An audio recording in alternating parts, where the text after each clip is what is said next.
Bonjour à tous et bienvenue sur Mac+, du vendredi 15 mars. Au sommaire de cette édition, le Flash Info avec les journées portes ouvertes du lycée Paul Duhet, du théâtre, l'exposition Marronnier au musée et le sport avec le tennis de table.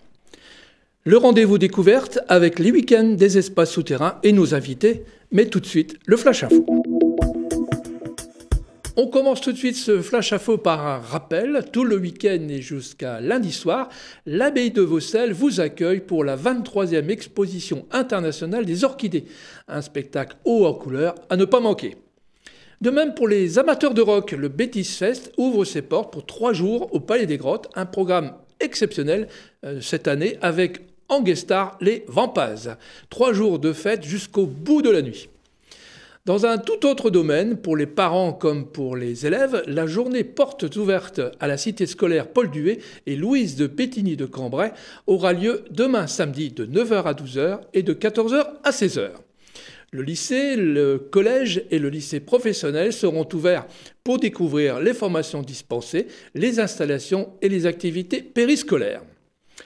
En venant demain samedi, vous saurez tout sur ce qui vous est proposé de la 6e au bac et BTS, du CAP au bac pro, en passant par les classes sections sportives, bilingues, découvertes professionnelles ou encore la classe euro-espagnole. Du théâtre, mais amateur cette fois-ci avec le manteau d'Arlequin qui renoue avec la tradition des soirées poétiques de la troupe cambrésienne. Si vous aimez la poésie, rendez-vous 2 rue des Archers ce samedi à 17h.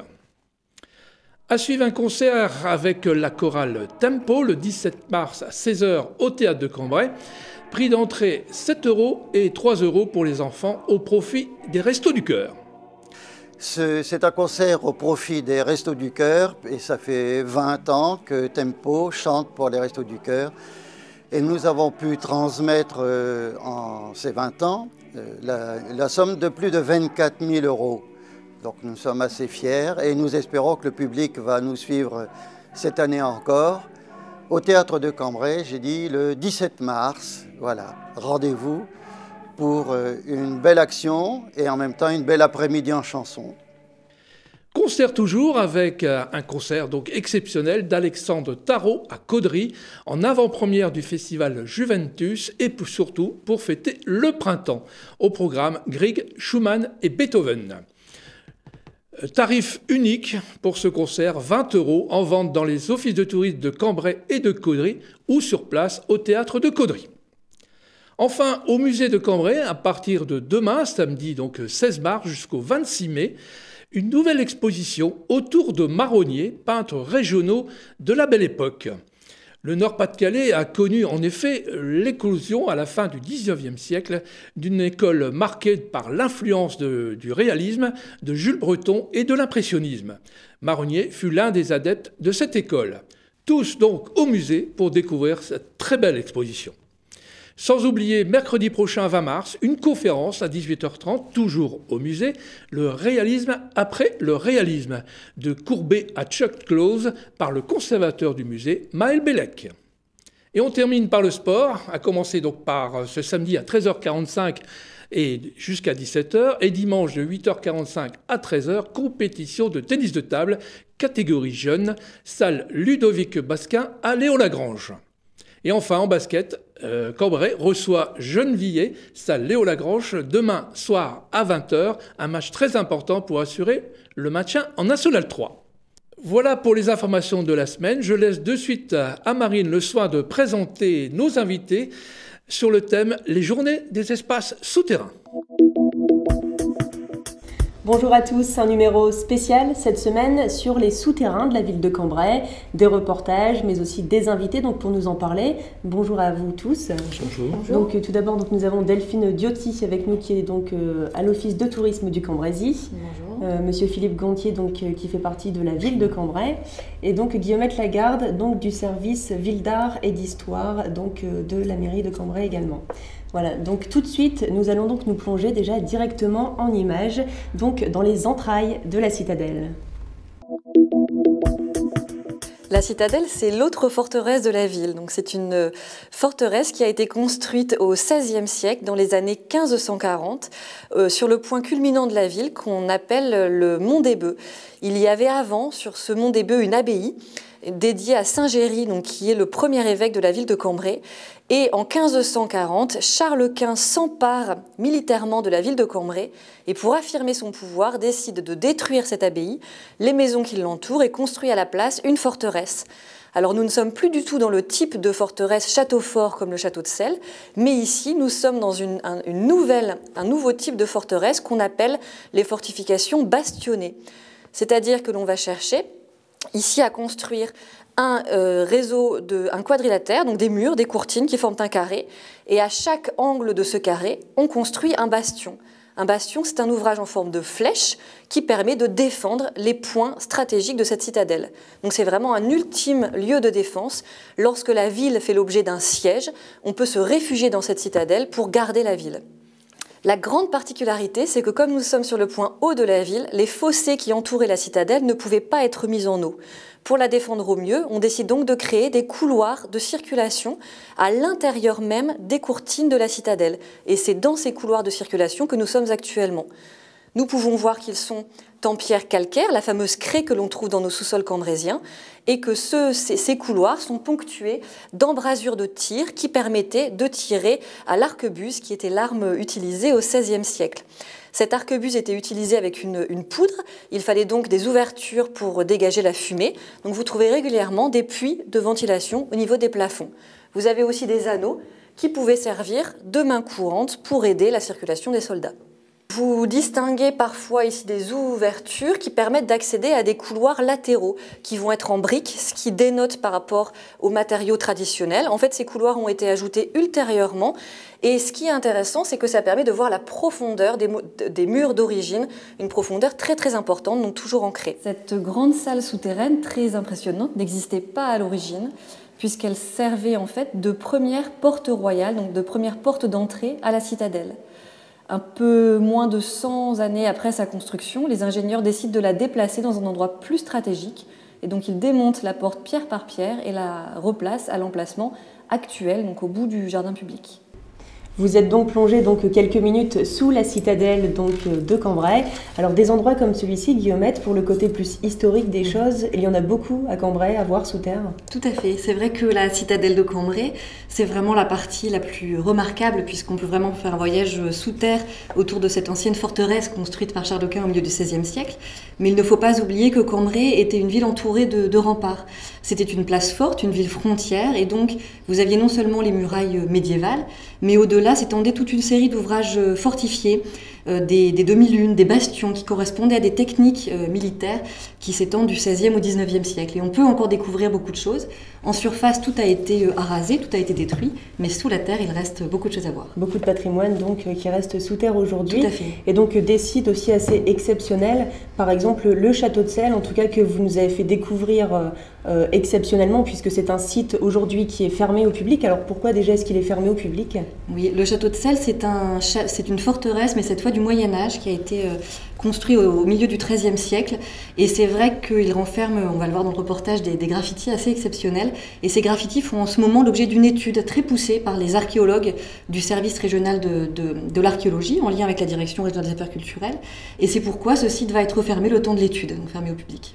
D'accord, merci beaucoup. Et donc en exclusivité pour vous, nous plongeons donc en dessous du château de Celles, que vous pouvez découvrir en images tout de suite.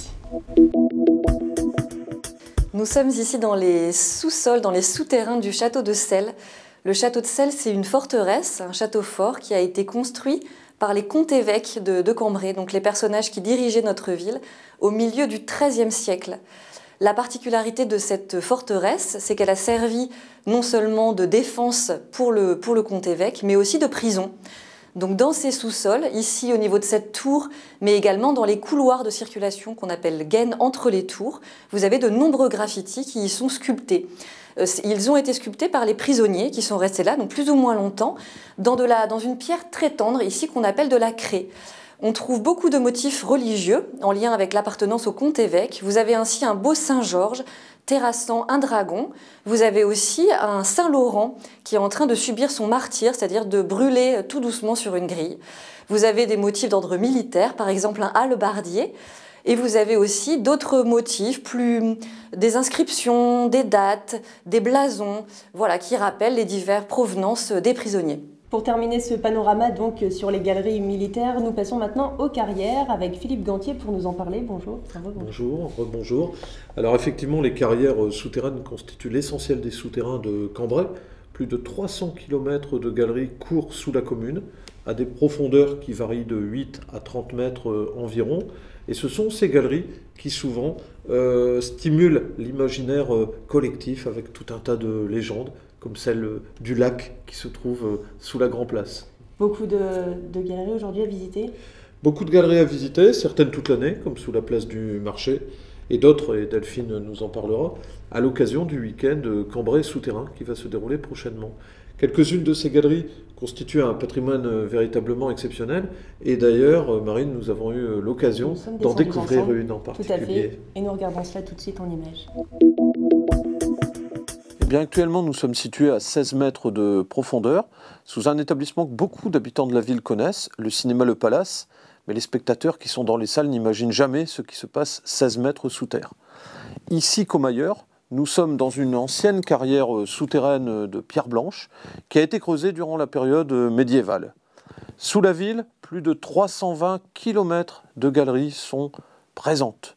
Plus de 80 accès différents existent et ces galeries se développent à une profondeur comprise entre 8 et 30 mètres. Les plus anciennes datent de l'époque romaine. Les plus récentes ont été creusées dans le quartier de la gare actuelle à l'occasion de la construction de la citadelle lors de l'arrivée des Espagnols en 1543. Ici, nous trouvons des inscriptions anciennes qui ont été faites sur les murs alors que la carrière ne servait plus en tant que telle mais était utilisée pour des fins de stockage. Nous avons de belles inscriptions du XVIIe siècle en particulier, même si certaines sont plus anciennes. Ici comme ailleurs, dans la partie la plus profonde de la carrière souterraine, nous pouvons voir la nappe phréatique superficielle qui affleure en fonction des saisons et des années. Enfin, il ne faut pas oublier que toutes ces carrières ont également été utilisées durant les 2 derniers grands conflits, et en particulier la Seconde Guerre mondiale, où elle servira d'abri anti-aérien. On poursuit maintenant avec un côté plus événementiel, celui donc qui est organisé par l'Office de tourisme du Cambrésis. Vous organisez donc des choses différentes que ce qui se passe tout au long de l'année concernant les souterrains, grâce donc à ce mois, cette opération Cambrai souterrain, c'est-à-dire... Tout à fait. Déjà à partir de demain, nous organisons, en fait chaque année nous organisons le week-end des espaces souterrains depuis maintenant plus de 20 ans. Et cette année, nous souhaitons le faire fort du succès des années précédentes sur 2 week-ends. Il commence à partir de demain, donc samedi. Nous organisons samedi soir un apéritif culturel dans les galeries de la citadelle. Le visiteur va déambuler dans les galeries qui sera pour l'occasion bien entendu illuminée. Nous allons donc arriver dans une salle qui est une salle vraiment atypique du 19e siècle où nous organisons un quiz culturel. Le meilleur gagnera un week-end en Italie. D'accord. Et donc, le dimanche, vous organisez aussi quelque chose plus destiné cette fois-ci aux familles. Voilà, nous souhaitons vraiment mettre l'accent sur le côté familial du jeu. Donc, ce sera un petit rallye, toujours dans les galeries de la Citadelle. Et là aussi, le meilleur pourra remporter non pas un week-end en Italie, mais un baptême de l'air organisé en partenariat avec l'aéroclub Cambrai-Nierny. Un week-end avec donc 2 grands événements. Et puis, le week-end d'après, vous organisez également des visites avec des lieux qui sont habituellement fermés au public tout au long de l'année. Tout à fait. Le deuxième week-end est vraiment plus réservé aux visites, j'aurais tendance à dire visites pures, puisque nous allons ouvrir des lieux qui n'ont jamais été ouverts au public. Lesquels, par exemple ? Lesquels ? Nous avons par exemple une galerie qui se situe près du cinéma Palace, qui n'a jamais été ouverte au public, et d'autres, je préfère en laisser la surprise aux visiteurs. D'accord, bien, merci beaucoup. Et donc pour terminer notre magazine, nous vous proposons de découvrir un endroit là aussi insolite, là en tout cas où aucune image n'avait jamais été filmée. C'est donc sous le parking de la Grand Place de Cambrai et ça s'appelle Les Catiches, regardez. Nous sommes ici à 17 mètres de profondeur sous la place Briand, dans un site véritablement exceptionnel où nous tournons pour la première fois des images compte tenu des difficultés d'accès. Un site extraordinaire qui trouve ses origines avant le XIe siècle. L'implantation des maisons qui se sont bâtis sur la place d'Armes au XIe siècle tenaient déjà compte de la présence de ces énormes bouteilles. Dans la plus grande d'entre elles, on peut faire tenir la maison espagnole tout entière, avec sa toiture. Et comme nous sommes à grande profondeur, on voit là encore la nappe phréatique qui affleure, près d'1,50 m de hauteur d'eau, juste derrière moi, une eau magnifique, limpide, et il suffit de jeter une petite pierre pour voir apparaître ces reflets bleutés.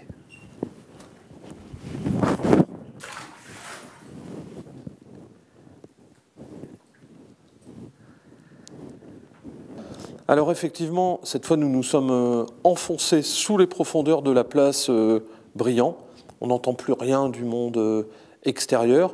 Nous sommes maintenant à plus de 20 mètres de profondeur et nous sommes dans une des fameuses catiches qui sont absolument impressionnantes puisque faisant plus de 20 mètres de hauteur, ce sont les plus grandes catiches que l'on connaisse en France.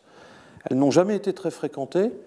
Pendant la Seconde Guerre mondiale, cependant, nous voyons que la défense passive y est descendue. Les difficultés d'accès pour venir dans ces lieux les ont empêchés de les aménager pour que la population puisse s'y abriter. C'est la fin de cette émission destinée au souterrain de Cambrai. Merci en tout cas à nos invités. Merci aussi à la rédaction de Mac+ qui a proposé des images insolites en tout cas. Et donc nous nous retrouvons la semaine prochaine pour un nouveau numéro de Mac+. Belle semaine.